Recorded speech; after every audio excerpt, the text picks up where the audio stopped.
प्यारे बच्चों, कैसे हैं आप सभी लोग।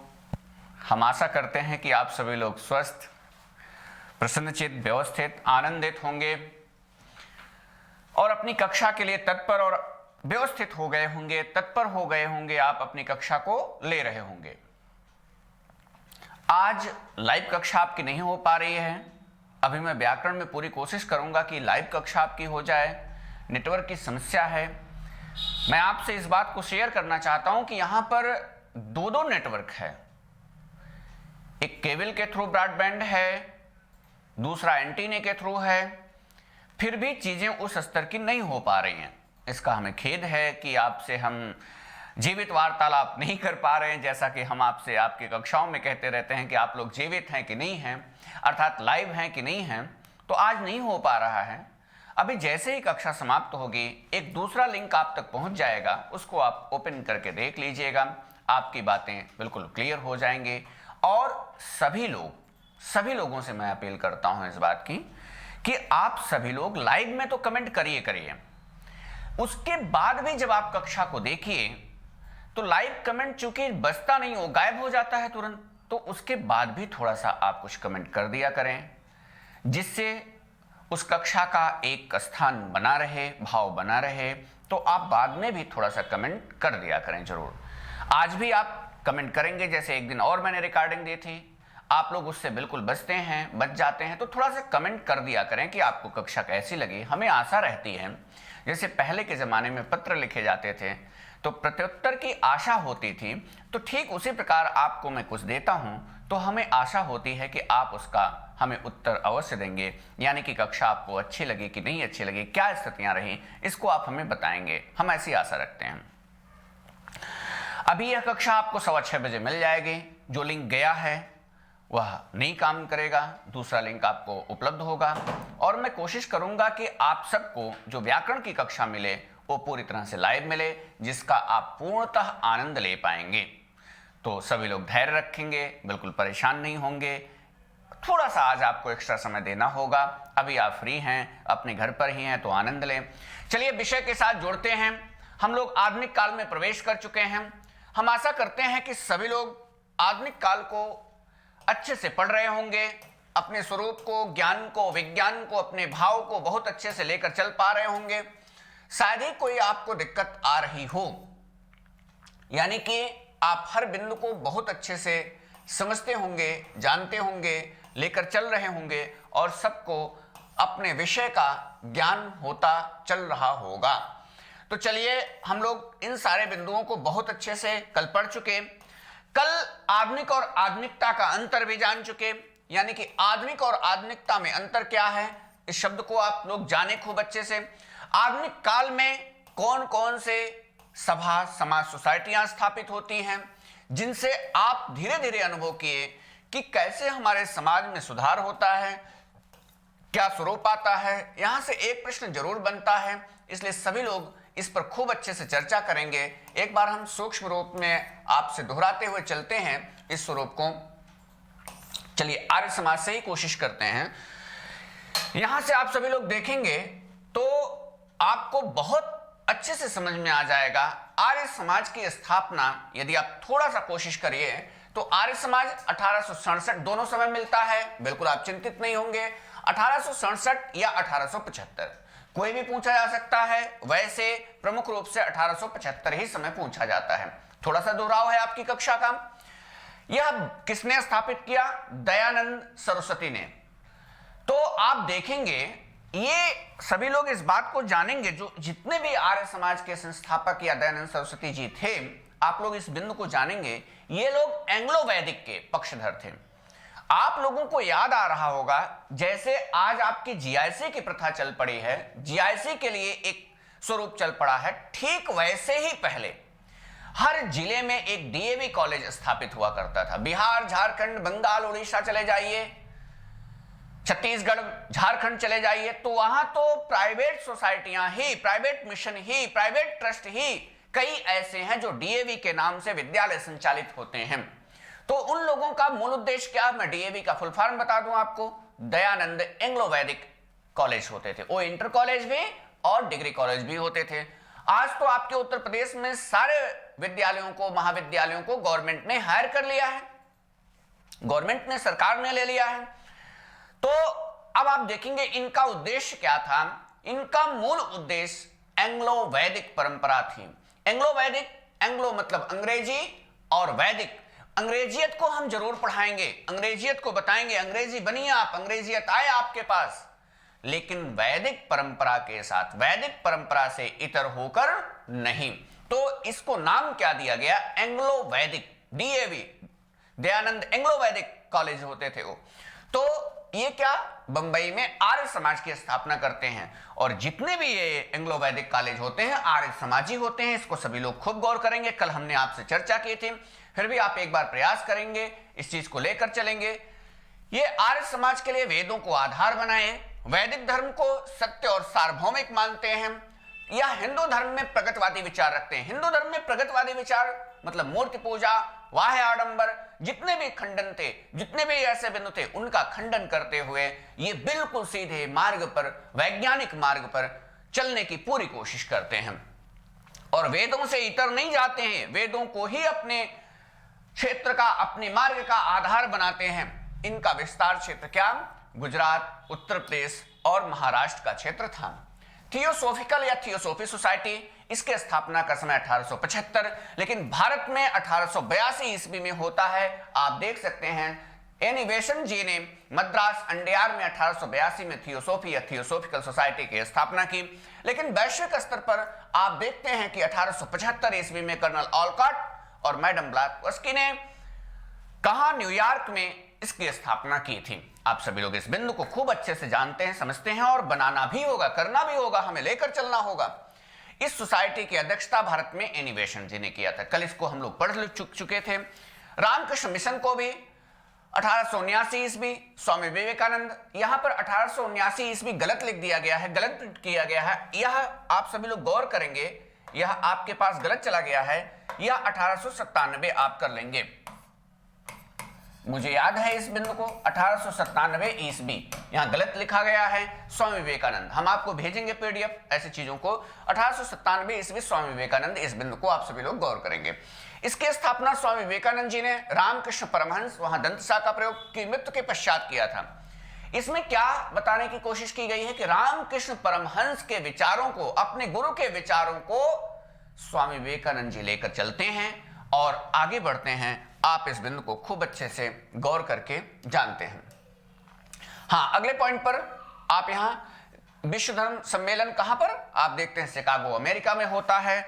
वहीं पर अपने इस धर्म का विशेष रूप से प्रचार प्रसार करते हैं। 1896 में आप गौर करिए, यहां पर 1896 में काशी नागरी पचाड़ी पत्रिका भी निकलती है। इस बिंदु को भी आप सभी लोग जानते हैं।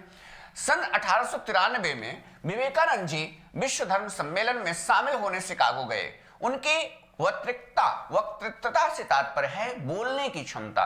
उनकी वक्तृत्वता से प्रभावित होकर न्यूयॉर्क हेराल्ड ट्रिब्यून ने लिखा था, क्या लिखा था इसको सुनिए आप सभी लोग।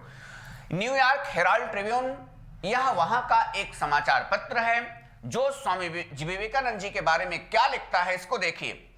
विश्व धर्म संसद में विवेकानंद सर्वश्रेष्ठ थे। उनको सुनने के बाद ऐसा लगता है, क्या कहता है, यह कौन कहता है, यह न्यूयॉर्क हेराल्ड ट्रिब्यून नामक समाचार पत्र कहता है। कहता है विश्व धर्म संसद में विवेकानंद सर्वश्रेष्ठ थे, विवेकानंद जी सबसे प्रमुख थे। उनको सुनने के बाद ऐसा लगता है, कैसा लगता है कि उस महान राष्ट्र में, उस महान देश में धार्मिक मिशनों को भेजना कितनी बड़ी भूल थी। यह न्यूयॉर्क हेराल्ड ट्रिब्यून नामक पत्र ने लिखा, ऐसे समाचार पत्र ने लिखा। इसके भावार्थ को समझेंगे।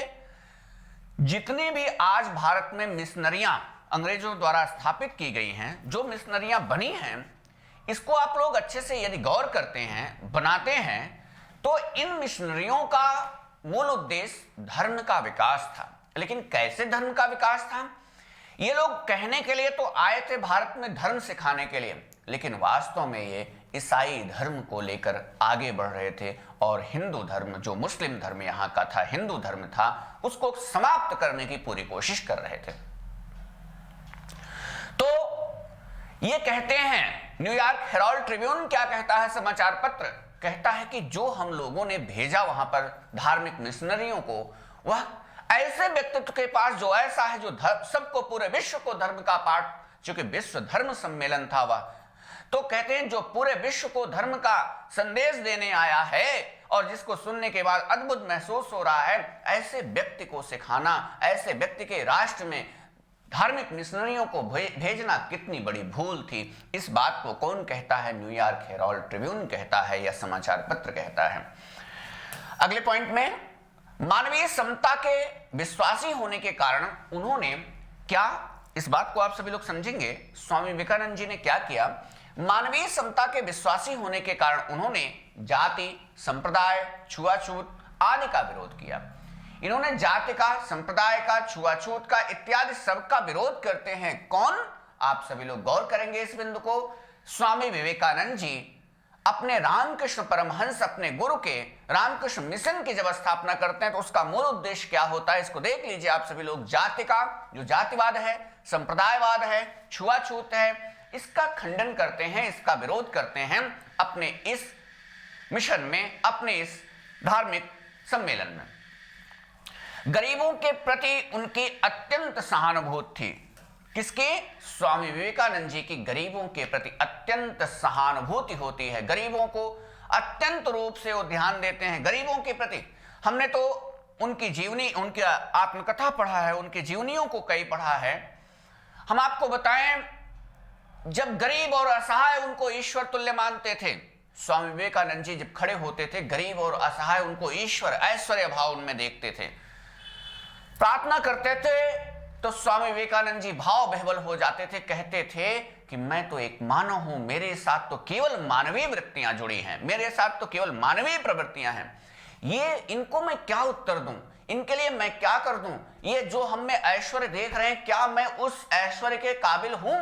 क्या मैं उस ऐश्वर्य को लेकर चल पा रहा हूं? एक बार आवाज वगैरह देखिए ठीक ठाक जा रही है। क्या मैं उस ऐश्वर्य को लेकर चल पा रहा हूं, अर्थात नहीं लेकर चल पा रहा हूं? क्या हम इनकी आशाओं, अपेक्षाओं पर खरा उतर पा रहे हैं हम, कि नहीं उतर पा रहे हैं? इस बिंदु को लेकर, इस कथन को लेकर स्वामी जी बहुत ही चिंतित रहते थे और ईश्वर से प्रार्थना करते थे कि हे ईश्वर, हमें ऐसी शक्ति दीजिए कि हम अपने जीवन को इनके लिए न्यौछावर कर सके, इनके लिए कुछ कर सके। ऐसा स्वयं स्वामी जी ने प्रार्थना की है, ऐसा स्वयं स्वामी जी ने प्रयास किया है। आप इस स्वरूप को खूब अच्छे से बनाएंगे। तो गरीबों के प्रति उनकी विशेष सहानुभूति थी।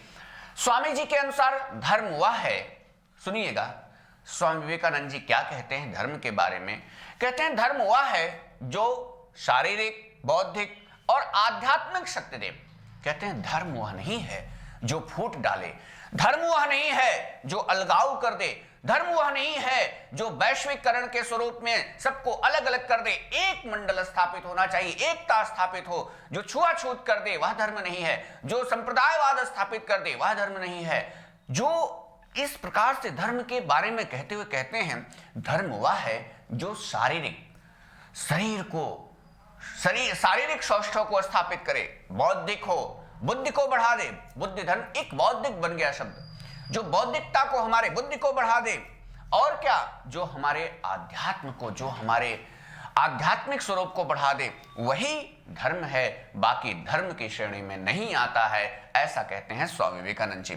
जो आत्मा का सम्मान करे और राष्ट्रीय गौरव प्रदान करने में सहायता करे, वही धर्म है। ऐसे धर्म की परिभाषा बताते हैं स्वामी विवेकानंद जी। इस बिंदु को आप सभी लोग खूब अच्छे से गौर करेंगे, आप सभी लोग खूब अच्छे से बनाएंगे तो चीजें आपकी अधिक अच्छी और स्थापित हो जाएंगे।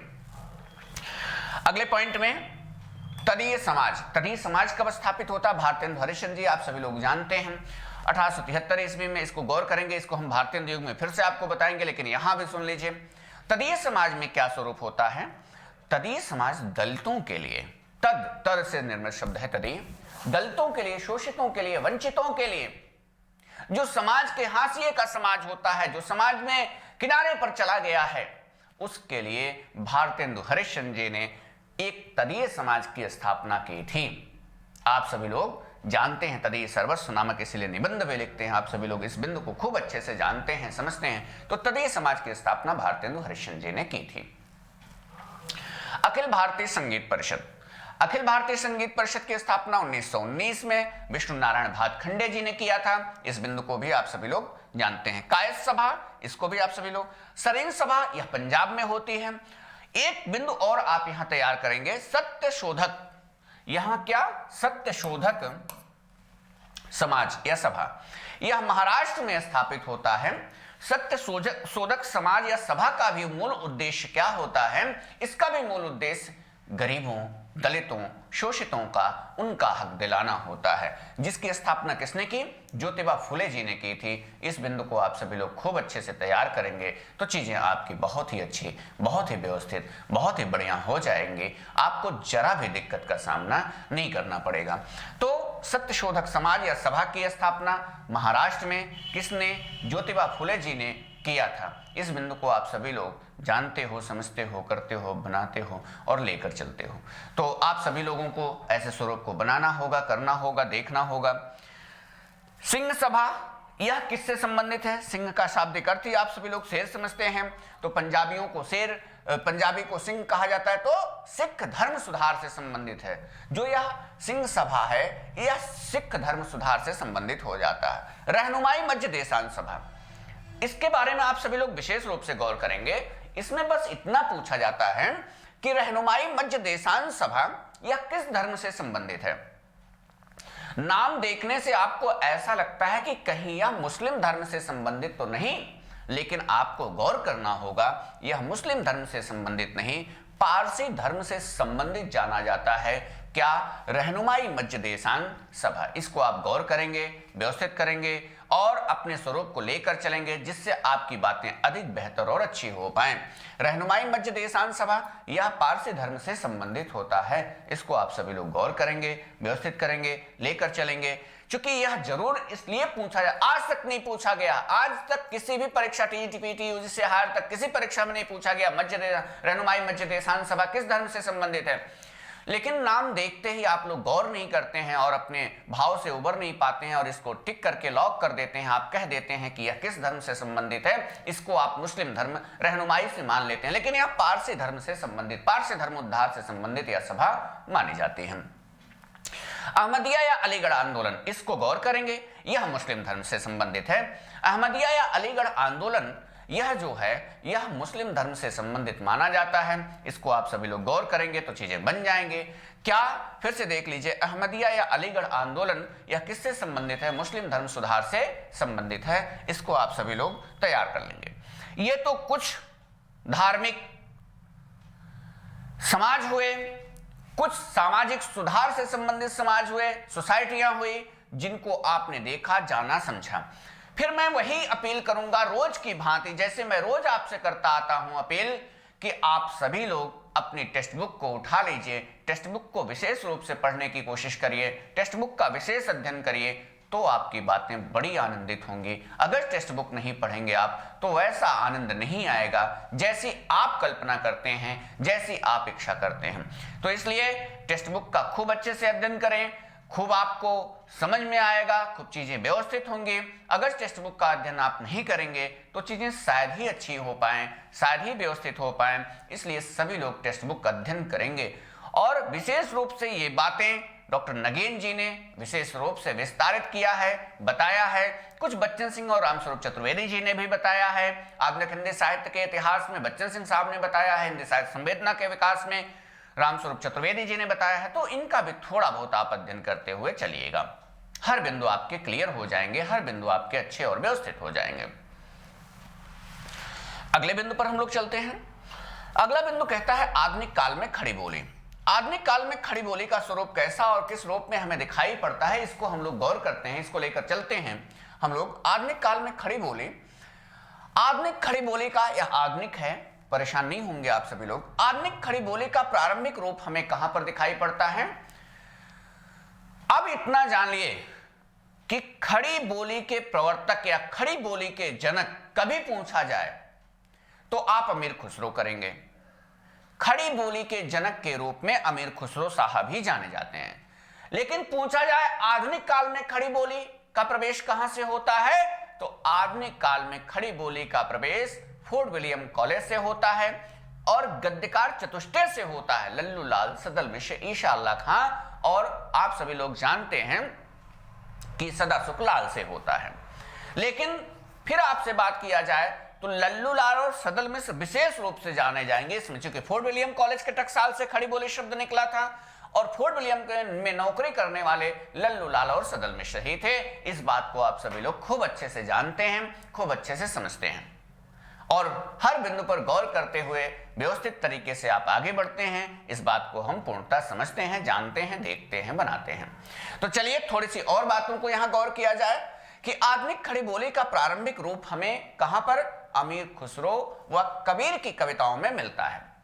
कबीर में भी कहीं ना कहीं अमीर खुसरो साहब की तरह ही खड़ी बोली का प्रवेश हो जाता है, खड़ी बोली का स्वरूप दिखाई पड़ता है। तो खड़ी बोली के जनक आप अमीर खुसरो को, चूंकि आदिकाल में, लेकिन यह परंपरा आगे नहीं बढ़ती, तो चूंकि जनक के रूप में कहा जाए तो अमीर खुसरो ही, कुछ कबीर में भी भक्तकाल में दिखाई पड़ता है। सरहपा की रचनाओं में खड़ी बोली के कुछ नमूने, हम शुरू से चल रहे हैं, जहां से आपका हिंदी प्रारंभ होता है, आदिकाल से जहां से प्रारंभ होता है, हम वहां पर बढ़ गए हैं। तो कुछ नमूने हमें कहां पर आप देखते हैं, कुछ नमूने हमें सरहपा की भी कविताओं में खड़ी बोली के देखे जा सकते हैं, कुछ शब्दों और ऐसे नमूने को हम देख सकते हैं। किंतु खड़ी बोली की प्रथम रचना अकबर के दरबारी कवि गंग की मानी जाती है। खूब अच्छे से गौर करेंगे आप इस बात को, खूब अच्छे से लेकर चलेंगे। बात हुई नेट वाले से, क्या बोला कब तक? ठीक है, ट्राई कर लीजिएगा तब तक खूब अच्छे से। तो किंतु खड़ी बोली की प्रथम रचना अकबर के दरबारी कवि गंग की चंद छंद वर्णन की महिमा 1570 में मिलती है। सभी कभी भी आपसे पूछा जाए कि खड़ी बोली की रचना, खड़ी बोली के जनक के रूप में तो अमीर खुसरो आप सभी लोग जान गए, खूब व्यवस्थित करिएगा, बड़ा महत्वपूर्ण पहलू है ये। खड़ी बोली के जनक के रूप में तो आपने अमीर खुसरो को आदिकाल में रख लिया, लेकिन कोई ऐसी रचना नहीं आती है जिसमें संपूर्ण रूप से खड़ी बोली का प्रयोग किया गया हो। कोई ऐसी रचना ही नहीं आती है आदिकाल में। तो आधुनिक काल में आप देखते हैं कि अकबर के दरबारी कवि गंग साहब होते हैं और गंग साहब की एक रचना आती है चंद छंद वर्णन की महिमा 1570 ईस्वी में। यह खड़ी बोली की प्रथम रचना फिर भी व्यवस्थित और परनिष्ठित खड़ी बोली में नहीं लिखी गई थी यह रचना। इस बात को भी आप गौर करेंगे, इस बात को भी आप लेकर चलेंगे कि यह परनिष्ठित खड़ी बोली में नहीं लिखी गई है। जरूर गौर करना है आप लोगों को, जरूर बनाना है ऐसे बिंदु को कि परनिष्ठित खड़ी बोली की यह रचना नहीं है। अगर आप सोच रहे हो कि यह परनिष्ठित खड़ी बोली की रचना है तो परनिष्ठित खड़ी बोली की रचना यह नहीं मानी जाती है, आपको इसको बनाना ही बनाना होगा। तो परनिष्ठित खड़ी बोली की यह रचना नहीं है। तब क्या है आप देखेंगे, लेकिन पहली रचना हमें जरूर मिलती है परनिष्ठित को। अभी हम आपको बताएंगे भाषा योग वासिष्ठ को कैसे राम प्रसाद निरंजनी जी की रचना को माना जाता है जिसमें परनिष्ठित और व्यवस्थित खड़ी बोली का प्रयोग किया गया है। तो किंतु खड़ी बोली की प्रथम रचना अकबर के दरबारी कवि गंग की रचना क्या चंद छंद वर्णन की महिमा 1570 ईस्वी में मिलती है। आप इस बात को खूब अच्छे से गौर करते हैं, देखते हैं, जानते हैं, बनाते हैं। किंतु कुछ विद्वान गोरखनाथ की रचना गोरखसार को हिंदी की पहली रचना मानते हैं, लेकिन आपको इस पर नहीं भ्रमित होना है। गोरखनाथ के गोरखसार को कुछ ऐसे विद्वान आते हैं, खूब गौर से आप सुनिएगा, नोट कर लीजिएगा, अपनी कॉपी में इसको लिपिबद्ध कर लीजिएगा कि कुछ विद्वान गोरखसार को गोरखनाथ की रचना ही नहीं मानते हैं। क्योंकि आप सभी लोग गोरख बानी में पीताम्बर दत्त ब्रतवाल जी ने जिन 14 रचनाओं का वर्णन किया है उसमें गोरखसार आता ही नहीं है। अगर आप अच्छे से गौर करें तो, आप अच्छे से बनाएं तो, अगर आप इस बिंदु को नोट करिएगा सभी लोग, बहुत महत्वपूर्ण है। कुछ विद्वान गोरखसार को कह देते हैं कि यह खड़ी बोली की रचना है, लेकिन यह तो कुछ विद्वान मानने को ही नहीं तैयार होते हैं, कुछ आलोचक मानने को ही नहीं तैयार हैं कि यह आपकी रचना खड़ी बोली की गोरखसार नामक रचना है। इस बात को सभी लोगों को गौर करना है, बनाना है। अगले पॉइंट में, परंतु सही अर्थों में हमने कहा जो व्यवस्थित और वास्तविक परनिष्ठित खड़ी बोली में, जो हमने इस शब्द को कहा आपसे, व्यवस्थित, वास्तविक, परनिष्ठित खड़ी बोली में जो रचना आती है 1741 ईस्वी में राम प्रसाद निरंजनी द्वारा लिखे गए ग्रंथ, कौन सा ग्रंथ? भाषा योग वासिष्ठ। भाषा योग वासिष्ठ की यह रचना आप सभी लोग तैयार करेंगे। राम प्रसाद निरंजनी जी की रचना भाषा योग वासिष्ठ, यह मूल रूप में खड़ी बोली की पहली रचना। कैसी रचना? व्यवस्थित, परनिष्ठित खड़ी बोली में लिखी गई रचना। लेकिन 1570 ईस्वी में, सभी लोग खूब अच्छे से गौर करेंगे, इस बात को अलग से लिख भी लेंगे, लेकिन 1570 ईस्वी में जो रचना चंद छंद वर्णन की महिमा के रूप में गंग कवि की आती है, वह खड़ी बोली की पहली रचना जरूर है। खड़ी बोली में यह लिखी गई रचना है, लेकिन ना तो यह परनिष्ठित है, ना तो व्यवस्थित खड़ी बोली में है, लेकिन खड़ी बोली की तो पहली रचना है। लेकिन रामप्रसाद निरंजनी जी की भाषा योग वाशिष्ठ यह खड़ी बोली की परनिष्ठित व व्यवस्थित रचना मानी जाती है 1741 ईस्वी की। आप सभी लोग इस पर गौर कर रहे होंगे, बना रहे होंगे और अपने ज्ञान विज्ञान को बहुत अच्छे से व्यवस्थित कर रहे होंगे, क्योंकि यहाँ से प्रश्न जरूर उठता है, चाहे वह टीजीटी स्तर के हो प्रश्न, चाहे पीजीटी स्तर के प्रश्न बने, चाहे वह हायर यूजीसी स्तर के प्रश्न बने, प्रश्न जरूर उठ जाता है। आप इसको अच्छे से गौर करेंगे तो चीजें आपकी बढ़िया बनेंगी, नहीं तो चीजें कहीं ना कहीं विकृत होती चली जाएंगी और आप परेशान होते चले जाएंगे। जरूर गौर करिएगा तो चीजें आपकी बहुत अच्छी, बहुत व्यवस्थित, बहुत ही चलायमान रहेंगे, नहीं तो थोड़ी बहुत संकीर्णता आती जाएगी। फिर से गौर करिए, खड़ी बोली की पहली रचना कौन सी? आप तय कर लीजिए यहाँ पर, चंद छंद वर्णन की महिमा। चंद छंद वर्णन की महिमा क्या 1570 ईस्वी की रचना? किसकी रचना? कवि गंग की रचना। जब दूसरे स्तर पर प्रयास करते हैं हम लोग, लेकिन व्यवस्थित खड़ी बोली, परनिष्ठित खड़ी बोली में लिखी गई रचना भाषा योग वाशिष्ठ आती है, जो रामप्रसाद निरंजन जी की 1741 ईस्वी में लिखी गई रचना आती है। इन दोनों बिंदुओं को आप सभी लोग खूब अच्छे से गौर कर लीजिएगा, बना लीजिएगा, तो चीजें आपकी अच्छी हो जाएंगी। हाँ, क्या लिखा गया? परंतु सही अर्थों में 1741 ईस्वी में रामप्रसाद निरंजनी द्वारा लिखी गई भाषा योग वाशिष्ठ में खड़ी बोली का परिमार्जित रूप मिलता है। परिमार्जित मतलब बिल्कुल मार्जन किया हुआ। मार्जन से तात्पर्य है माजा हुआ। माजा मतलब शुद्ध है। माजना तो आप सभी लोग बर्तन को माजते हैं, बर्तन माजना का तत्सम मार्जन होता है। मार्जन का तात्पर्य हो गया कि शुद्ध रूप है, धुला हुआ है। इस बिंदु को आप सभी लोग जानते हैं। आचार्य शुक्ल ने रामप्रसाद निरंजनी को प्रथम प्रौढ़ गद्य लेखक कहा।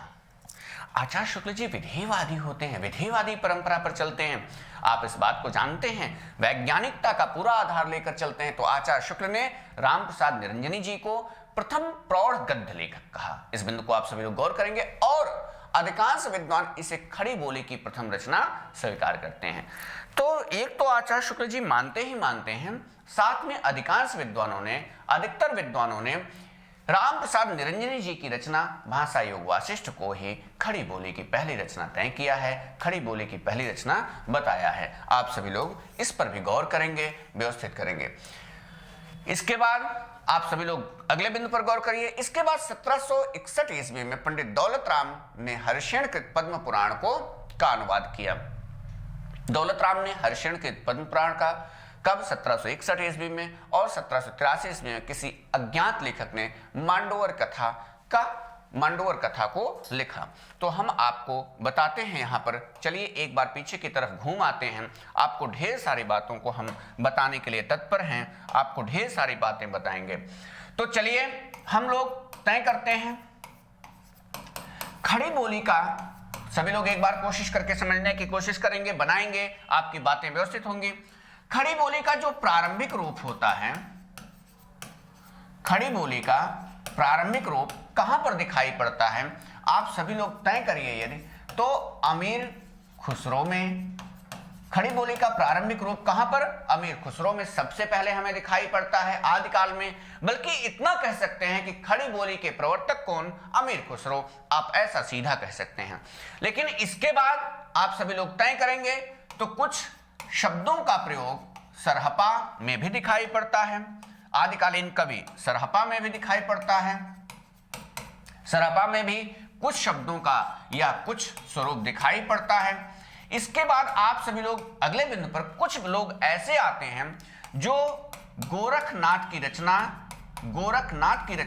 गोरखसार को, कुछ लोग ऐसे आते हैं जो गोरखनाथ की रचना गोरखसार को खड़ी बोली का प्रथम ग्रंथ मानते हैं। कुछ लोग ऐसे आते हैं जो गोरखनाथ की रचना गोरखसार को खड़ी बोली का प्रथम ग्रंथ मानते हैं, लेकिन सच्चाई उससे इतर है। जब हम लोग गौर करते हैं, इसको वैज्ञानिक कसौटी पर कसते हैं, तो सच्चाई ये निकलती है कि गोरखसार नामक रचना, चूंकि सबसे अधिक कार्य करने वाले पीताम्बर दत्त बड़थवाल जी हैं, पीताम्बर दत्त बड़थवाल जी ने जो गोरखमानी नाम से 14 रचनाओं को संपादित किया है, प्रकाशित किया है, उसमें गोरखसार का नाम ही नहीं आता है, तो इसलिए पुनः इस रचना की प्रामाणिकता संदिग्ध हो जाती है, यानी कि इसको माना ही नहीं जाता है।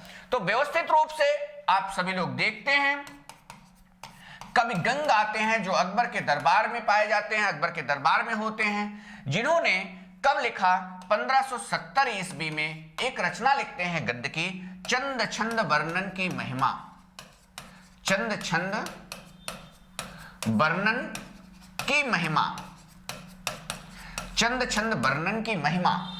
इसमें आप देखते हैं कि सबसे पहले खड़ी बोली का स्वरूप हमें दिखाई पड़ता है, लेकिन आचार्य शुक्ल जी यहां खंडन करते हैं और कहते हैं कि चंद छंद वर्णन की महिमा में हमें परनिष्ठित खड़ी बोली का स्वरूप नहीं मिलता है, इसलिए हम इस रचना को परनिष्ठित खड़ी बोली की रचना नहीं मानेंगे, नहीं कहेंगे। तो क्या किया जाए, तो क्या बातें सामने आए? तो कहते हैं कि नहीं, हम यहां पर आते हैं और बताते हैं कि 1741 ईस्वी में एक रचना आती है। किसकी रचना आती है? राम प्रसाद निरंजनी जी की। राम प्रसाद निरंजनी जी की रचना आती है। कौन सी रचना आती है आप यहां तय करेंगे? भाषा योग वासिष्ठ।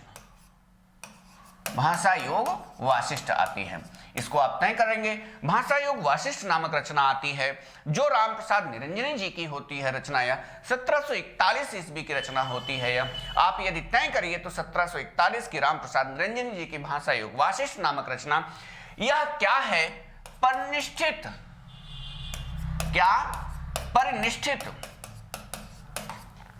व परिमार्जित हिंदी में, खूब अच्छे से गौर करेंगे, परिमार्जित हिंदी में, खड़ी बोली हिंदी में लिखी गई रचना है। खड़ी बोली में लिखी गई रचना है। यह रचना कैसी है? परिनिष्ठित परिमार्जित खड़ी बोली में लिखी गई रचना भाषा योग वासिष्ठ जानी जाती है। इसको देखकर आप गौर कर सकते हैं, इसको देखकर आप बना सकते हैं कि यह क्या है, कैसी रचना है। खड़ी बोली में तो जरूर है, लेकिन यह परिमार्जित और परिनिष्ठित खड़ी बोली में लिखी गई रचना है। इसके बाद अन्य ग्रंथों में जब हम बढ़ते हैं तो आप देखते हैं एक दौलत राम जी आते हैं। दौलत राम जो संस्कृत के रचनाकार होते हैं, आप हिंदी के रचनाकार होते हैं। ये रचना एक लिखते हैं पद्म पुराण। दौलत राम जी पद्म पुराण नामक रचना लिखते हैं, जो कैसी रचना है? यह संस्कृत के एक विद्वान होते हैं हरिशेन जी। हरिशेन की रचना संस्कृत में आती है पद्म पुराण, जिसका खड़ी बोली अनुवाद करते हैं। सभी लोग खूब गौर करेंगे इस बात को, क्योंकि हमने आपको एक सार संक्षेप में भाव देने की कोशिश की है कि दौलत राम की रचना पद्म पुराण, जिसको आप जानते हैं, हरिशेन साहब ने दौलत राम के पद्म पुराण नामक रचना का हरिशेन की रचना जो पद्म पुराण होती है संस्कृत की रचना, उसका दौलत राम ने खड़ी बोली हिंदी में अनुवाद कर दिया। एक रचना और आती है जिसको मैं ऊपर आपको बताता हूं, मांडोवर की कथा। मांडोवर की कथा नामक रचना तो मिलती है, यह रचना मिलती है मांडोवर की कथा, लेकिन यह किसकी रचना है इसकी जानकारी हमें नहीं हो पाती है। इसके रचनाकार आज भी अज्ञात हैं, नहीं पता चलते हैं कि किसकी रचना है मांडोवर की कथा। लेकिन यह रचना उपलब्ध अवश्य है, और कैसी है? खड़ी बोली की रचना है। तो सार संक्षेप में मैं आपसे कहना चाहूंगा कि अभी तक इतना ही स्वरूप हम लोगों को पढ़ना था, इतना ही स्वरूप हम लोग पढ़े हैं, और ये सारे के सारे प्रश्न हैं आपके। सभी लोग इसको खूब अच्छे से व्यवस्थित करेंगे, खूब अच्छे से इसको संकलित करेंगे, खूब अच्छे से लेकर चलने की पूरी कोशिश करेंगे, तो आपकी बातें अच्छी हो जाएंगी, व्यवस्थित हो जाएंगी, बन जाएंगे, और आप बहुत अच्छे से हर बिंदु का यहाँ संकलन कर पाएंगे और अपने आप को लेकर चल पाएंगे व्यवस्थित तरीके से। सबकी बातें पक्की हुई कि नहीं? सभी लोग खूब अच्छे से समझ पाए, जान पाए कि नहीं जान पाए? क्योंकि चीजें बड़ी आवश्यक हैं, चीजों को लेकर चलना बहुत आवश्यक है, और किस रूप में आप चल रहे हो, किस रूप में लेकर चल रहे हो, ये चीजें ज्यादा आवश्यक हैं कि आप बहुत अच्छे से चीजों को संकलित करते हुए चलें। तो चलिए, हम आशा करते हैं कि सबको समझ में आ गया होगा। अधिक कहने की नहीं आवश्यकता है कि आप समझ रहे हैं कि नहीं समझ रहे हैं, आप समझ रहे हैं कि नहीं समझ रहे हैं। इस बात को बार बार कहने और पूछने की नहीं आवश्यकता है। फिर मैं आप सबसे अपील कर रहा हूं कि कमेंट करके बताते रहिएगा, क्योंकि हमें आपके जैसे पहले एक पिता पुत्र को पत्र लिखता था, एक माता पुत्र पुत्रियों को पत्र लिखती थी, अपने एक पत्नी अपनी पति को, एक पति अपने परिवार को, एक पिता को, एक माता को, किसी को या पत्नी को पत्र लिखता था, तो उससे एक आशा होती थी, प्रत्युत्तर की आशा होती थी। तो आप सभी लोग कमेंट करके बताएंगे इस बात को कि क्या आपको समझ में आ रहा है कि नहीं आ रहा है। तो हाँ, हमने आपको बता दिया कि मांडोर, लेकिन अगले स्वरूप में आप सभी लोग यहां बढ़ें, देखें क्या पद्म पुराण हिंदी अनुवाद किसने किया। वहां दौलताराम लिखा हुआ, गलत है, दौलत राम। पद्म पुराण संस्कृत की रचना किसकी है, हरिशेन की, जो हमने आपको बता दिया है कई बार। मांडोवर का वर्णन किसकी रचना है, अज्ञात है, इसके बारे में अभी पता ही नहीं चला है। अगले बिंदु पर चलते हैं, खड़ी बोली गद्य का आरंभिक संघर्ष। खड़ी बोली के बारे में अभी आपने एक सूक्ष्म परिचय लिया, खड़ी बोली कहां कैसे क्या होता है, जिसको हमने आपको बहुत अच्छे से समझा दिया, कुछ एक सार संक्षेप में भी आपको बताया।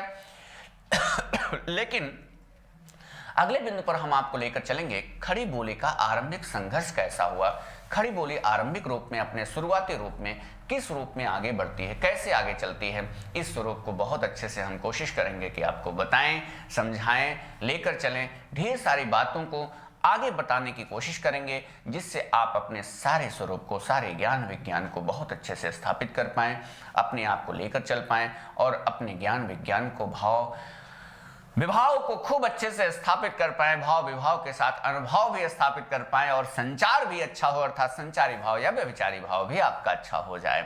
तो खड़ी बोली का आरंभिक संघर्ष एक मस्तिष्क आप बना लीजिए कि सबसे पहले बंगाल में आप देखते हैं फोर्ट विलियम कॉलेज से ही खड़ी बोली का आरंभिक संघर्ष होता है। इस बिंदु को आप सभी लोग अपने दिलो दिमाग में बसा लेंगे, अपने स्वरूप में स्थापित कर लेंगे, तो चीजें आपकी बड़ी अच्छी हो जाएंगी। खड़ी बोली के आरंभिक संघर्ष के रूप में आप जब तय करेंगे तो आप निश्चित रूप से फोर्ट विलियम कॉलेज को स्थापित कर लीजिए, तो बातें बन जाएंगी आपके। चलिए कोशिश करते हैं, आप बनाते हैं। फोर्ट विलियम कॉलेज की स्थापना कब, 1800 ईस्वी में लॉर्ड वेलेजली ने किया था। पहला प्रश्न यही बन गया आपका, कैसे बनेगा आप गौर करिएगा।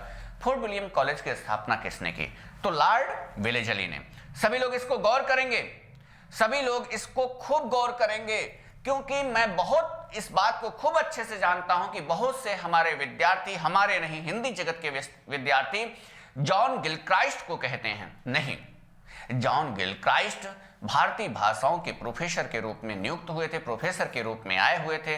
और फोर्ट विलियम कॉलेज की स्थापना किसने की, जॉन गिलक्राइस्ट ने की थी। कब किया था, 1800 में किया था। तो दूसरा प्रश्न कब हुआ था, 1800 में। फोर्ट विलियम कॉलेज कहां है, कलकत्ता में है। किस विश्वविद्यालय से संबंधित है, कलकत्ता विश्वविद्यालय से संबंधित है। ये 4 से 5 प्रश्न सीधे आपके बन जाते हैं। सबको इस पर गौर करना है, सबको बनाना है, सबको लेकर चलना है। अगर बातें नहीं बन रही हो तो मुझसे आप कह सकते हैं, बता सकते हैं। बातें बननी चाहिए, जैसे कि हमारे कुछ विद्यार्थी कभी कभी हमारे साथ जब कमेंट करते कहते हैं सर बातें बन रही हैं। हाँ, तो बातें बनानी होंगी, तथ्यों को लेकर चलना होगा, बनाना होगा, करना होगा, रखना होगा, समझना होगा। मैं जानता हूं कभी कभी व्यवधान आ जाता है और आपको लाइव क्लास या इत्यादि इत्यादि चीजें नहीं मिल पाती हैं। एक रास्ता जो आप एक मन मस्तिष्क में बनाए रखते हो कि 5 बजते ही हम अपने आप अपने फोन को, लैपटॉप को ओपन करके जुड़ जाएंगे अपनी कक्षा के साथ, नहीं आज हो पाया। टेक्निकल इश्यू है, जबकि मैंने यहाँ पर 2 नेटवर्क की व्यवस्था कर रखी है, 2 नेटवर्क यहाँ पर लगे हुए हैं। इसके बाद भी समस्याएं थोड़ी सी आ जाती हैं। तो हुआ यह, रिकॉर्डिंग आप देखेंगे तो चीजें स्थापित हो जाएंगी। तो पहला स्वरूप फोर्ट विलियम कॉलेज के आरंभिक संघर्ष में, फोर्ट विलियम कॉलेज खड़ी बोली का आरंभिक संघर्ष में। खड़ी बोली कहां, सबसे पहले फोर्ट विलियम कॉलेज, जिसकी स्थापना लॉर्ड वेलेजली ने 1800 में की थी। यह क्या, फोर्ट विलियम कॉलेज कलकत्ता में है। किस विश्वविद्यालय से संबंधित है, कलकत्ता विश्वविद्यालय से संबंधित है। अगले बिंदु में, खड़ी बोली शब्द फोर्ट विलियम कॉलेज के टकसाल से निकले हैं। खड़ी बोली शब्द कहां से निकला है, फोर्ट विलियम कॉलेज के टकसाल से। यह टकसाल का तत्सम क्या होता है, हम आपको बता दें, टंकशाला होता है। सभी लोग बना लेंगे इस बिंदु को, टकसाल का तत्सम टंकशाला। और आप सभी लोग दूसरा बिंदु यहां गौर करिए, टंकण आप कहते हैं। टाइप की प्रक्रिया को हम लोग क्या कहते हैं, टंकण। इसका मतलब जो टंकशाला थी, जहां टंकड़ हुआ करता था, जहां टाइप होता था फोर्ट विलियम कॉलेज में, उसी को क्या नाम दिया गया? टंकशाला या टकसाल कह दिया गया मुखसुक से, अर्थात इसको अपभ्रंशित करके। सभी लोग इस बात को समझ पाए? तो दूसरा प्रश्न आपका आ गया कि खड़ी बोली शब्द कहां से निकला? तो फोर्ट विलियम कॉलेज के टकसाल से, अर्थात टंकशाला से। टंकक जहां होता था, जहां टाइप होता था, वहीं से। कभी कभी आप शब्दों को केवल याद करते हैं, खूब गौर करिएगा मेरी बात को, चीजों को क्योंकि मैं आपके अंदर से निकाल लेता हूं, अंदर से निकालने का हमारा प्रयास रहता है, इसलिए आप लोग ऐसी बातों को खूब गौर करिएगा, खूब बनाइएगा, तो आनंद आएगा। नहीं तो आनंद बहुत कोसों दूर चला जाएगा, आनंद 15वें सर्ग में पहुंच जाएगा, पहला सर्ग ही हावी हो जाएगा अर्थात। तो आप कोशिश करेंगे तो चीजें बनती रहेंगी। अर्थात यह टंकण क्या है? टंकण एक क्रिया है जिसको आप सभी लोग खूब जानते हैं। यह टंकण अगर आप गौर करते हैं, अगर आप बनाते हैं, अपने आप को लेकर चलते हैं, व्यवस्थित करते हैं, तो यह फोर्ट विलियम कॉलेज में जहां टाइप होता था, टंकशाला जो था, उसी को टकसाल कहा गया। तो खड़ी बोली शब्द वहीं से निकला हुआ है। अब कभी एक प्रश्न और यही बनता है, ठीक है, इस बात को आप सभी लोग जान गए। एक प्रश्न और क्या बनता है यहीं पर कि किसने सबसे पहले प्रयोग किया था? तो जो फोर्ट विलियम कॉलेज के भाषा मुंशी होंगे, हिंदी के भाषा मुंशी, भाषा मतलब हिंदी। पहले आप सभी लोग, आप लोगों को याद होगा 90 के दशक तक, 90 तक लगभग प्राथमिक में जो बच्चे पढ़ते थे वो अपनी हिंदी की पुस्तक को भाषा कहा करते थे। अगर आपको याद आ रहा हो तो वहां से, चूंकि भाषा मुंशी मतलब हिंदी के मुंशी के रूप में, हिंदी के लिखा पढ़ी के रूप में, प्रोफेसर या अध्यापक या विद्वान के रूप में नहीं जाते हैं फोर्ट विलियम कॉलेज में लल्लू लाल और सदल मिश्र। ये लोग किस लिए जाते हैं? ये लोग वहां पर मुंशी के लिए, लिखा पढ़े लिपिकीय सहायता के लिए, मुंशी लिपिकीय सहायता, लिपिक होता है, मुंशी कहने से तात्पर्य लिपिक, तो लिपिकीय सहायता के लिए ये लोग जाते हैं। तो इन्हीं लोगों ने सबसे पहले खड़ी बोली शब्द का प्रयोग किया था। अब संयुक्त रूप से यदि पूछा जाए तो लल्लू लाल और सदल मिश्र का नाम लिया जाएगा, लेकिन व्यक्तिगत रूप से पूछा जाए एक एक नाम देकर तो लल्लू लाल आप तय करेंगे। फिर से मैं एक महत्वपूर्ण प्रश्न आपको अगला बता दिया, क्योंकि सब यहां प्रश्न, जितनी बातें उतने प्रश्न हो रहे हैं। तो खड़ी बोली शब्द का प्रयोग कॉलेज के भाषा मुंशी लल्लू लाल व सदल मिश्र ने किया था। इस बात को आप सभी लोग खूब अच्छे से गौर करते हैं, खूब अच्छे से मनाते हैं, खूब अच्छे से लेकर चलते हैं। इस कॉलेज में भारतीय भाषाओं के प्रोफेसर के रूप में जॉन गिलक्राइस्ट की नियुक्ति हुई थी। अब देखिए, जो मैं वहां आपको बता रहा था कि नहीं, लॉर्ड बेलेजली उस फोर्ट विलियम कॉलेज की स्थापना करते हैं। लॉर्ड बेलेजली क्या फोर्ट विलियम कॉलेज की स्थापना करते हैं, इस बात को हमने वहां पर बताया आपको। और जॉन गिलक्राइस्ट कौन होते हैं? भारतीय भाषाओं के प्रोफेसर होते हैं, ना कि हिंदी के। इस बात को भी आप सबको खूब अच्छे से गौर करना है कि भारतीय भाषाओं के प्रोफेसर के रूप में जॉन गिलक्राइस्ट होते हैं, ना कि हिंदी के रूप में होते हैं। और क्या स्वरूप? ये कॉलेज के प्रिंसिपल थे। कौन थे कॉलेज के प्रिंसिपल? आप सभी लोग जानते हैं, जॉन गिलक्राइस्ट, जो भारतीय भाषाओं के प्रोफेसर के रूप में आते हैं, वही क्या होते हैं? कॉलेज के प्रिंसिपल भी होते हैं। इन्होंने हिंदी प्रशिक्षण के लिए दो भाषा मुंशी मतलब भाषा के जानकार अर्थात भाषा पंडित की नियुक्ति करते हैं। तो किसको नियुक्त करते हैं? भाषा पंडित की नियुक्त की। यूं दोनों भाषा पंडित लल्लू लाल व सदल मिश्र थे। तो दो भाषा पंडित कौन कौन से? लल्लू लाल और सदल मिश्र के रूप में आते हैं। इनके अतिरिक्त दो और विभूतियां सदा सुखलाल व ईशा अल्लाह खां सामने आए। इन्होंने भी कुछ खड़ी बोली हिंदी के लिए कार्य किया। तो इन्होंने क्या किया? ये दोनों लोग भी, अर्थात ये सभी चारों लोग क्या करते हैं? खड़ी बोली के विकास में बहुत योगदान करते हैं, खड़ी बोली के विकास में ये लोग कार्य करते हैं। तो जिनसे प्रभावित होकर, जिनसे प्रेरित होकर रामस्वरूप चतुर्वेदी जैसे आलोचक ने इन लोगों को गद्यकार चतुष्टय की संज्ञा दे दी। गद्यकार चतुष्टय से क्या तात्पर्य है? गद्य को करने वाले, गद्यकार गद्य को करने वाले, चतुष्टय मतलब ये चार लोग थे, चार लोग गद्य को करते हैं, इसलिए गद्यकार चतुष्टय की संज्ञा इनको दी जाती है। आप इस बात को खूब अच्छे से जानते हैं, समझते हैं, देखते हैं, बनाते हैं, रखते हैं, और आपकी बातें बहुत अच्छे से बनती रहती हैं। आप अपनी चीज़ों को, आप अपने स्वरूप को, आप अपने ज्ञान विज्ञान को बहुत अच्छे से स्थापित करते हैं। तो आप सबको ऐसे स्वरूप को जानना है, समझना है, देखना है, बनाना है, तो चीज़ें आपकी बड़ी अच्छी हो पाएंगी, तो चीज़ें आपकी बड़ी व्यवस्थित हो पाएंगी, आप चीज़ों को लेकर चल पाएंगे। अगले पॉइंट में हम आशा करते हैं कि सबको समझ में आ गया होगा, सभी लोग व्यवस्थित किए होंगे। अगर नहीं समझ में आया तो लीजिए हम एक बार फिर से आपको बताते हैं सारी बातों को, चूंकि सार संक्षेप तत्व भी आप सबको पक्का होना चाहिए। आप सभी लोग तय करिए। खड़ी बोली के आरंभिक विकास की जब हम बात करते हैं तो आप सभी लोग तय करिए कि 1800 ईस्वी में, आप सभी लोग ध्यान दीजिए यहां पर, कि बेलेजली ने, लॉर्ड बेलेजली ने क्या किया, आप सभी लोग यहां तय करेंगे कि यहां फोर्ट विलियम कॉलेज की स्थापना की। सभी लोग खूब अच्छे से तैयार करेंगे, फोर्ट विलियम कॉलेज की स्थापना की। अगर बातें कहीं से बिगड़ रही हो, कम समझ में आ रही हो, तो आप हमसे चर्चा कर सकते हैं। हम आपकी बातों को और व्यवस्थित और अच्छा करेंगे। आप चीजों को लेकर चलिए। लॉर्ड बेलेजली ने फोर्ट विलियम कॉलेज की स्थापना कर दी, आप सभी लोग जानते हैं। और यहां पर आप देखते हैं 1800 में, और खड़ी बोली शब्द इसी फोर्ट विलियम कॉलेज के टकसाल से, यानी कि टकसाल से क्या तात्पर्य है, टंकशाला से निकलती है। टंकशाला से खड़ी बोली शब्द यहीं से निकलते हैं, आप जानते हैं। खड़ी बोली शब्द यहीं से, टकसाल से, टंकशाला से फोर्ट विलियम कॉलेज के निकलता है, आप सभी लोग जानते हैं। और इसी फोर्ट विलियम कॉलेज में आप सभी लोग फिर से गौर करिए, जॉन गिलक्राइस्ट, कौन विद्वान आते हैं, जॉन गिलक्राइस्ट साहब आते हैं, जिनका क्या स्वरूप होता है, भारतीय भाषा के प्रोफेसर होते हैं।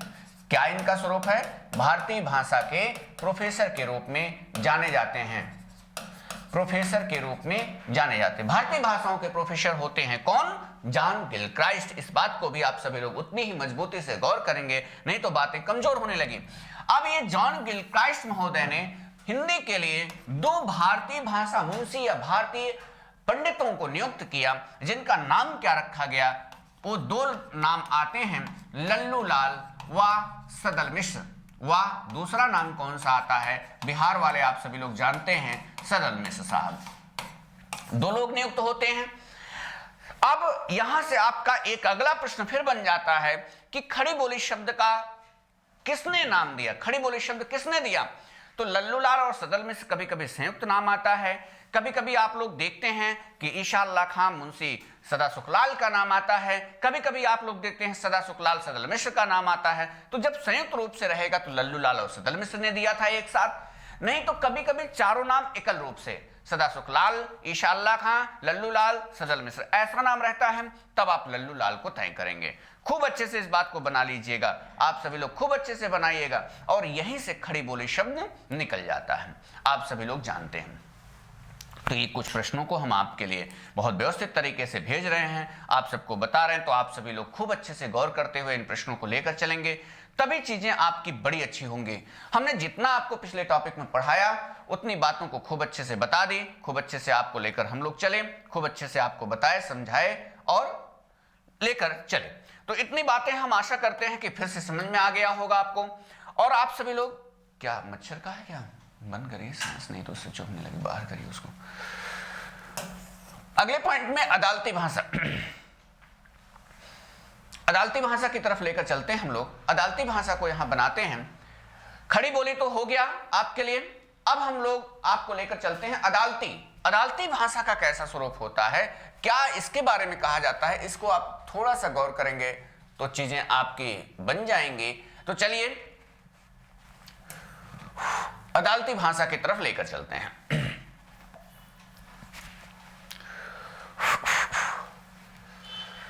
अंग्रेजी शासन काल में अदालती भाषा मतलब अदालत में, कचहरियों में, न्यायालयों में जिस भाषा का प्रयोग हो रहा था, अब उसकी तरफ लेकर चलते हैं। 4 लोगों का हमने उदय कर दिया, तो कहते हैं कि ये 2 लोग तो फोर्ट विलियम कॉलेज में, लेकिन 2 लोग खड़ी बोली हिंदी के लिए और संघर्ष कर रहे होते हैं, जिनमें मुंशी सदा सुखलाल और ईशा अल्लाह खां आते हैं। अभी चारों लोगों को क्रमबद्ध तरीके से हम लोग पढ़ेंगे, आप एकदम चिंता मुक्त रहिएगा, सारी बातों को हम लोग बताएंगे, आपको हर बिंदु को समझाने की पूरी कोशिश करेंगे, आपको लेकर चलेंगे बहुत अच्छे से, आपको हर बिंदुओं पर अच्छे से कोशिश करेंगे, बनाएंगे, हर बिंदुओं को लेकर चलने की पूरी कोशिश होगी। अदालती भाषा पर चले आए, यहां से 2 विद्वानों को राजा द्वय का भी उदय कर लें, फिर हम लोग 4 गद्यकार चतुष्टय को और राजा द्वय को पढ़ते हुए लेकर चलेंगे। चारों लोगों को आपको अच्छे से समझाएंगे, बताएंगे। तो आप सभी लोग यहां तय करिए अदालती भाषा को।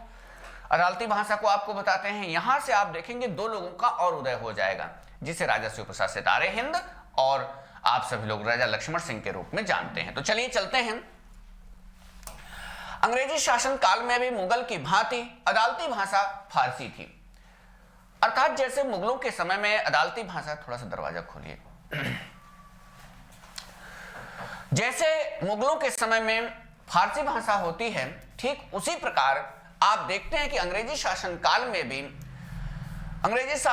में भी अदालती भाषा फारसी के रूप में ही जानी जाती है।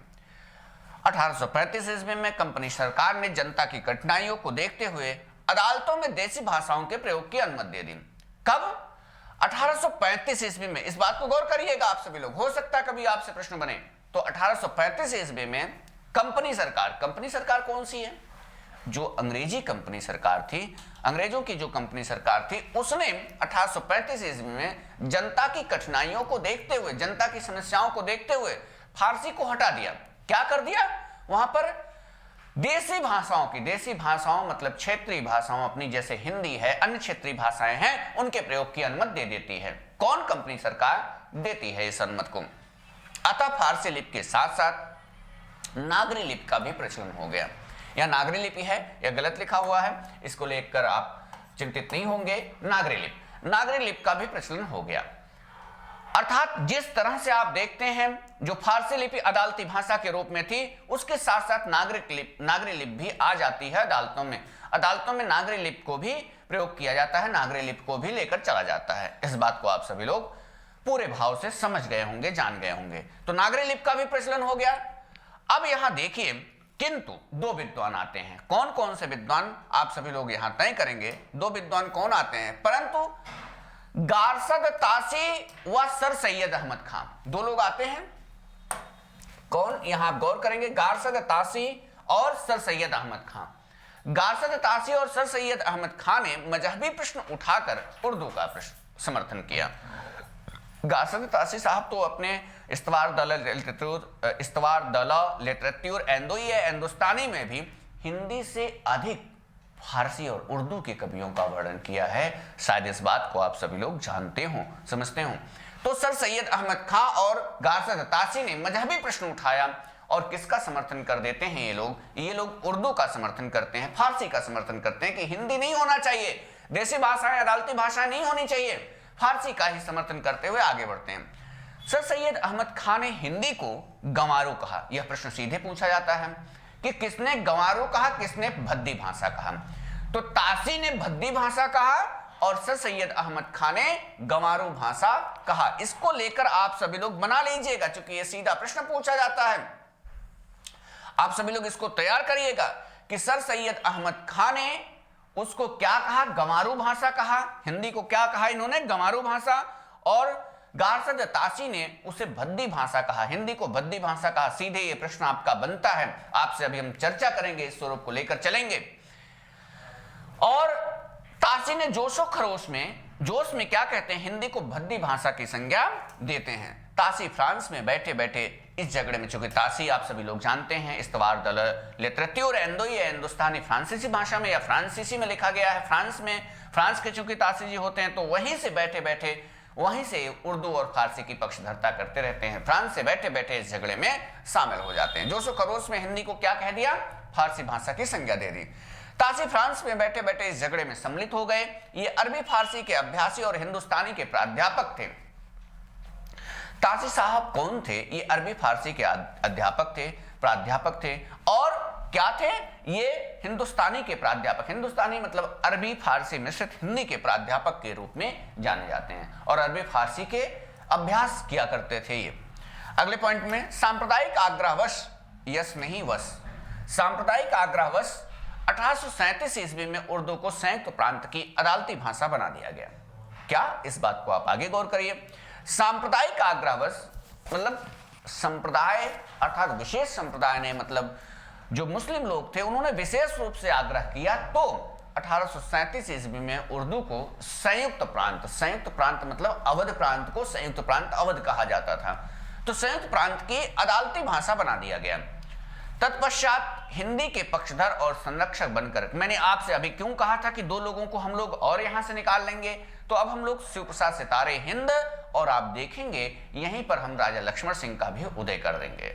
तो जब सांप्रदायिक आग्रहवश 1837 ईस्वी में उर्दू को संयुक्त प्रांत की अदालती भाषा बना दिया गया, तो तत्पश्चात हिंदी के पक्षधर और संरक्षक बनकर उभरे राजा शिव प्रसाद सितारे हिंद, जिनका जन्म 1823 से 1895 ईस्वी काशी में सामने आए। ये सामने आ जाते हैं जब 1837 ईस्वी में उर्दू को संयुक्त प्रांत की भाषा बना दिया गया। इन्होंने हिंदी भाषा तथा नागरी लिपि के संबंध में 1868 में आप देखते हैं सरकार के पास एक आवेदन भेजा, और ये शिक्षा विभाग के अधिकारी थे। प्रारंभ में हिंदी के समर्थक थे, बाद में इनका झुकाव उर्दू के प्रति हो जाता है आप सभी, और इन्होंने आम फहम भाषा का समर्थन किया। आम फहम भाषा किसे कहते हैं, इस बात को यही जान लीजिए। ऐसी भाषा जो उर्दू की तरफ झुकी हो, ऐसी भाषा जिसमें उर्दू और फारसी शब्दावली की बहुलता हो, उसे ही आम फहम भाषा की संज्ञा दी जाती है।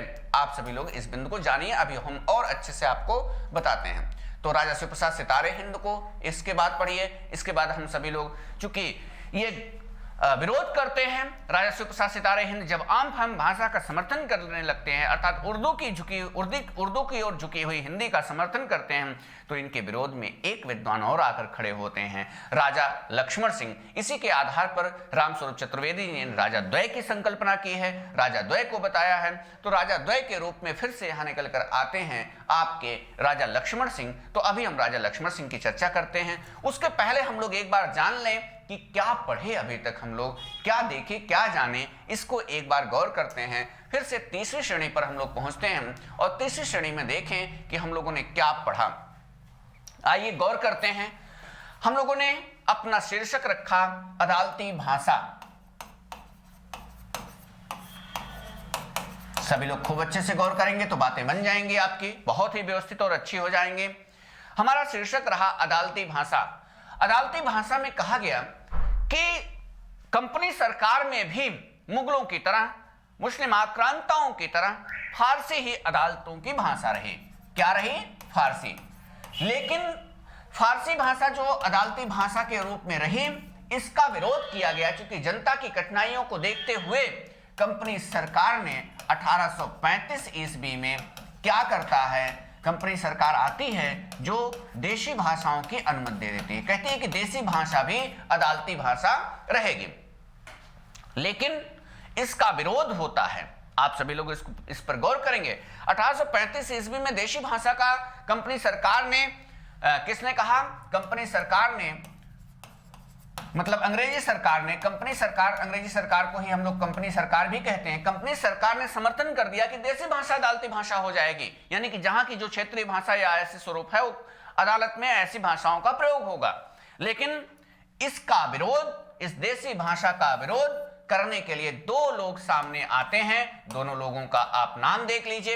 एक विद्वान आपके गारसा दत्तासी साहब होते हैं, गारसा दत्तासी साहब होते हैं, जो फ्रांस में बैठे बैठे इसको क्या, इस हिंदी को, अर्थात जो देशी भाषा है हिंदी को, इसीलिए चूंकि देशी भाषा के रूप में हिंदी भी, तो उसे एक भाषा की संज्ञा दे देते हैं, कहते हैं यह गंवारू भाषा है। हिंदी को क्या कहते हैं?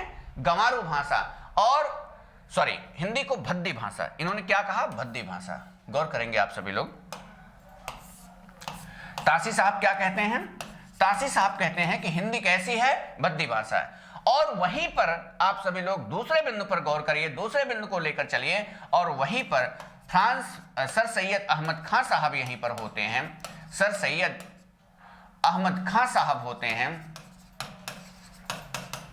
अहमद खां साहब होते हैं, और जिन्होंने इस भाषा को, हिंदी भाषा को, देशी भाषा को क्या कहा? गंवारू भाषा के रूप में बताते हैं, गंवारू भाषा के रूप में तय करते हैं। तो आप इन दोनों बिंदुओं को खूब अच्छे से बना लीजिएगा, चीजें आपकी व्यवस्थित हो जाएंगी। इस झगड़े में चूंकि फ्रांस से बैठे बैठे तासी शामिल हो जाते हैं, आप सभी लोग इस बिंदु को जानते हैं। इसके बाद विरोध में उभरते हैं एक विद्वान, आप सभी लोग देखते हैं कि कौन विरोध में उभरता है। एक विद्वान आते हैं जिनका नाम राजा शिव प्रसाद सितारे हिंद होता है। राजा शिव प्रसाद सितारे हिंद ये काशी के होते हैं। राजा शिव प्रसाद सितारे हिंद जो शिक्षा विभाग में अधिकारी होते हैं, सितारे हिंद साहब।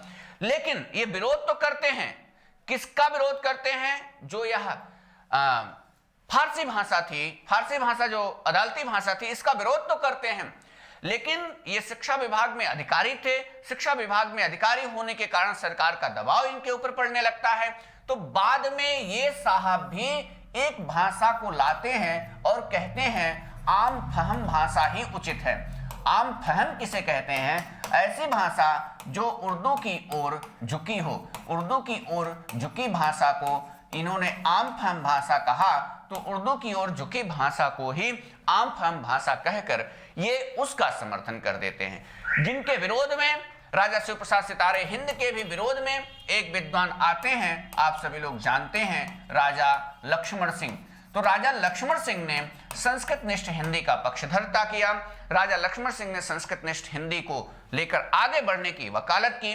तो आप देखते हैं जिसके आधार पर 1837 ईस्वी में आप गौर करेंगे कंपनी सरकार ने पुनः फारसी को ही यह अदालती भाषा के रूप में स्थापित कर दिया। इतनी बातों को अभी तक आप अपने पिछले कथन में पढ़ें।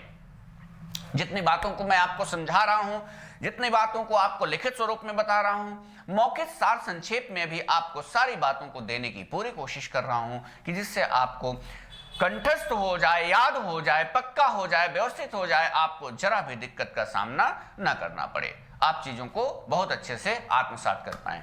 इंटरनेट सही हो गया? तो आप ऐसे बिंदु को खूब अच्छे से गौर करेंगे, बनाएंगे। अगले बिंदु में हम अब दो लोगों को पढ़ेंगे। पहले विद्वान के रूप में राजा शिव प्रसाद सितारे हिंद, इसके बाद ठीक आप सभी लोग दूसरे बिंदु के रूप में राजा लक्ष्मण सिंह, इसके बाद इनको रामस्वरूप चतुर्वेदी जी ने गद्यकार चतुष्टय की, गद्य राजा द्वय की संज्ञा दी। राजा द्वय का अर्थ हो गया राजा दो, क्योंकि दोनों लोग राजा टाइटल से होते हैं, राजा शिव प्रसाद सितारे हिंद और राजा लक्ष्मण सिंह आप कहते हैं, तो राजा द्वय की संज्ञा दी जाती है। और फिर जब हम आगे बढ़ते हैं तो आपके चार विद्वान और आते हैं, जिनका नाम क्या दिया जाता है आप सभी लोग तय करेंगे। सदा सुखलाल, मुंशी सदा सुखलाल या सदा सुखलाल कहिए आप, ईशा अल्लाह खां और लल्लू लाल सदर में से चार लोगों को गद्यकार चतुष्टय के रूप में हम लोग आगे पढ़ेंगे, देखेंगे, जानेंगे। ऐसा नाम देने का कार्य किसने किया? आपके हिंदी साहित्य संवेदना के विकास को आप जब पढ़ेंगे तो आपको पता चल जाएगा कि यह नाम रामस्वरूप चतुर्वेदी जी ने अपने हिंदी साहित्य संवेदना के विकास में दिया है। बातें पक्की हो गई आपकी? चलिए आगे बढ़ते हैं हम लोग। अब अगले बिंदु को लेकर चलें। राजा शिव प्रसाद सितारे हिंद को देखते हैं हम लोग। सितारे हिंद इनका उपनाम था, इसलिए सदैव एकल उद्धरण में करेंगे आप लोग। राजा शिव प्रसाद सितारे हिंद को किसी भी परिस्थिति में हम लोग एकल उद्धरण में ही व्यक्त करेंगे, चीजों को स्थापित करेंगे। समय कब है? 1823 से 1895 ईस्वी। समय इनका क्या जाना जाता है? सर्वमान्य ही समय है, आप इसको लेकर ना भ्रमित होइएगा। 1823 से 1895 ईस्वी ही समय जाना जाता है। कहां के रहने वाले होते हैं? काशी के, शिक्षा विभाग के अधिकारी होते हैं, इसको भी जानेंगे। इनकी रचनाओं पर सीधे बात करते हैं हम लोग। तो आप सभी लोग तय करिए राजा शिव प्रसाद सितारे हिंद की रचनाओं को। राजा भोज का सपना, यहां भाज लिखा हुआ है, ये गलत है।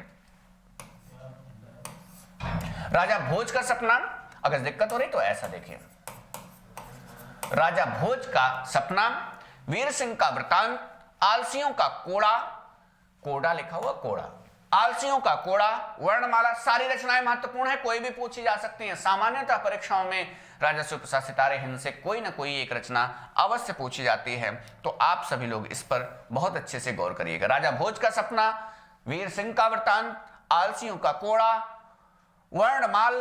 कुछ विद्वानों ने, कुछ अपनी पुस्तकों में, कुछ गाइड कुंजियों में मैंने देखा कीड़ा लिखा हुआ है, वह कीड़ा नहीं है, कोड़ा है। इसको लेकर आप सभी लोग एकदम निश्चिंत हो जाइएगा, वह कीड़ा नहीं है, कोड़ा है, आलसियों का कोड़ा।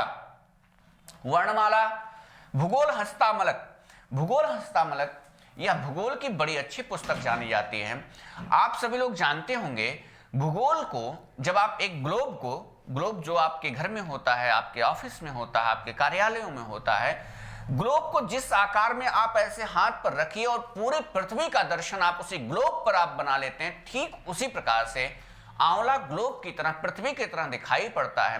तो कहते हैं भूगोल का ज्ञान करने के लिए सबसे अच्छी पुस्तक मानी जाती है भूगोल हस्तामलक, इसे कहा गया। ऐसा लगता है कि जैसे हाथ पर आंवला, हस्तामलक को जब आप विक्षेदित करते हैं तो आप देखिए यहां पर हस्त धन आंवलक, आंवले को आंवलक कहा जाता है, इस पॉइंट को आप सभी लोग जानते होंगे। तो जैसे लगता है कि भूगोल को हम इस हाथ पर रखकर, जैसे आंवले की तरह रखकर, आंवले में भी आप देखते होंगे बिल्कुल पृथ्वी की तरह अक्षांश और देशांतर रेखाएं होती हैं, आप सभी लोग इस बिंदु को खूब अच्छे से जानते हैं। तो जैसे आप आंवले को हाथ पर रखकर भूगोल का दर्शन कर सकते हैं, ठीक वैसे ही यह रचना है कि जो भूगोल का ज्ञान आपको बहुत अच्छे तरीके से कराती है, बताती है। उपनिषद सार, अगली रचना, उपनिषद के सार संक्षेप को यहां पर बताया गया है। हिंदुस्तान के पुराने राजाओं का हाल, हिंदुस्तान के राजाओं के बारे में कुछ यहां बताया गया है। हिंदुस्तान के पुराने राजाओं के स्वरूप को, सिक्कों का उदय व अस्त, मानव धर्म सार, भाषा योग वासिष्ठ के चुने हुए श्लोक, यह भाषो नहीं है, भाषा है, भाषा योग वासिष्ठ के चुने हुए श्लोक, वामा मनरंजन, वामा वनरंजन, यह क्या है? वामा का अर्थ होता है वाम अंग वाले, अर्थात स्त्रियों को, महिलाओं को वामा की संज्ञा दी गई है। तो वामा मनरंजन अर्थात वाम अंग वाले, अर्थात वामा मनरंजन को क्या? वाम अंगों वाली अर्थात स्त्रियों के निमित्त यह रचना, यह पत्रिका निकाली जाती थी। तो इसको वामा मनोरंजन कहा गया। इस रचना को वामा मनोरंजन, स्त्रियों के मनोरंजन के निमित्त यह रचना थी। इतिहास तिमिरनाशक, यह एक जनरल मानी जाती है। जनरल मतलब पत्रिका। कालचक्र, कालचक्र का अर्थ ही होता है इतिहास तिमिरनाशक एक कालचक्र है। यह भी पूछा गया प्रश्न है आपका कि इतिहास तिमिरनाशक ऐसी रचना है जहां से समय समय पर, इस बात को खूब अच्छे से गौर करेंगे आप सभी लोग, जहां से समय समय पर बहुत से तथ्य समय समय पर यह पत्रिका प्रकाशित होती है। पत्रिकाओं को हमेशा आप जानेंगे कालचक्र कहा जाता है। जो एक निश्चित समयांतराल पर प्रकाशित होती रहे उसे कालचक्र की संज्ञा दी जाती है। तो इतिहास तिमिरनाशक क्या है? यह एक कालचक्र जाना जाता है। आप सभी लोग इस पर खूब गौर करेंगे, खूब बनाएंगे तो चीजें आपकी अच्छी व्यवस्थित और बढ़िया हो जाएंगे। आप चीजों को लेकर चल पाएंगे, अच्छे से बना पाएंगे, चीजें आपकी व्यवस्थित हो जाएंगे। तो इतिहास तिमिरनाशक यह क्या है? एक कालचक्र के रूप में जानी गई है रचना। यह एक क्या है? एक पत्रिका के रूप में जानी गई। तो ये रचनाएं कोई भी आपसे पूछी जा सकती हैं, कभी भी पूछी जा सकती हैं, जिनको आप सभी लोग खूब अच्छे से बनाइएगा, खूब अच्छे से लेकर चलिएगा, खूब अच्छे से आप तय करिएगा तो चीजें आपकी बड़ी अच्छी और व्यवस्थित हो जाएंगे। लेकिन अब हम लोग यहां पर तो तय किए थे, जो पीछे आपको नहीं बताया गया गद्यात्मक रूप में, कि राजा शिवप्रसाद सितारे हिंद हिंदी के पक्षधर, खड़ी बोली के पक्षधर, हिंदी के पक्षधर के रूप में तो उभरते हैं, लेकिन ये बाद में चूंकि शिक्षा विभाग के अधिकारी होते हैं तो इनके ऊपर सरकार का दबाव पड़ता है, तो आम फहम भाषा के पक्षधर हो जाते हैं। आम फहम भाषा मतलब उर्दू की ओर झुकी हुई भाषा के पक्षधर होते हैं, जिनका विरोध करने के लिए उभरते हैं राजा लक्ष्मण सिंह। तो राजा लक्ष्मण सिंह कैसी पक्षधरता करते हैं, कैसे हिंदी के पोषक होते हैं? ये संस्कृत निष्ठ हिंदी के पोषक के रूप में राजा लक्ष्मण सिंह जाने जाते हैं। तो इस बात को आप सभी लोग खूब गौर करिएगा, बनाइएगा, विशेष रूप से रक्षित करिएगा, चीजें आपकी बड़ी अच्छी हो जाएंगी। तो अगले पॉइंट में हम लोग राजा लक्ष्मण सिंह को जानते हैं, राजा लक्ष्मण सिंह को पढ़ते हैं। राजा लक्ष्मण सिंह राजा शिवप्रसाद सितारे हिंद से मात्र 3 वर्ष छोटे थे, यानी कि 1826 में 1823 से 1895 राजा शिवप्रसाद सितारे हिंद का समय आप तय करते हैं। तो इनके जन्म को बस जान लीजिएगा 1826 से 1896, 1 वर्ष बाद बस मृत्यु हो जाती है इनकी। तो आप यहां तय करिएगा राजा लक्ष्मण सिंह जी का समय क्या? 1826 ईस्वी से 1896 ईस्वी माना जाता है। इसको लेकर कतई आप भ्रमित ना होइएगा, इसको लेकर आप कतई परेशान ना होइएगा।